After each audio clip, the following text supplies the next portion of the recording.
আগে ভিডিওটা দেখো, তারপর কিছু ফানি কমেন্টস করো। এইগুলো খাবার আমাদের। এটা কি? এটা বেগুন মশলা। এগুলো আমার জিভ চুলকা যাও না? মশলা দিয়েছি তো ওই জন্য ঠান্ডা হয়ে যাবে। এটা পাখি গু।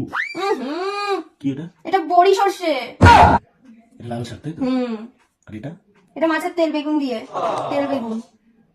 আর এটা কি? এটা শিং বাটা, লাল সিম। বিট বাটা।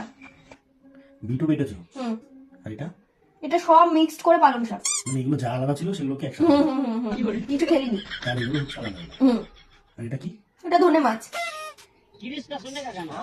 ধনে মাছ। ধনে রুই। ধনে রুই। ধনে পাতা দিয়ে করেছে। তাই ধনে পাতা।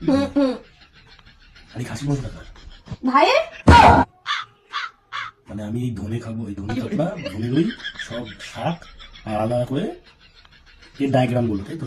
মানে এটা কি দিয়ে তৈরি হয়েছে তার আগে সেগুলো আলাদা সব আমি খাবো। আর সামনে খাসি মাংস ছিঁড়ে ছিঁড়ে খাবে তাই তো? ও তো তোমার বাড়িতে এসছে। তা তো অনেকদিন ধরে রয়েছে তো। তা কি করবো? আবার দাঁত খেলাচ্ছে মাখো।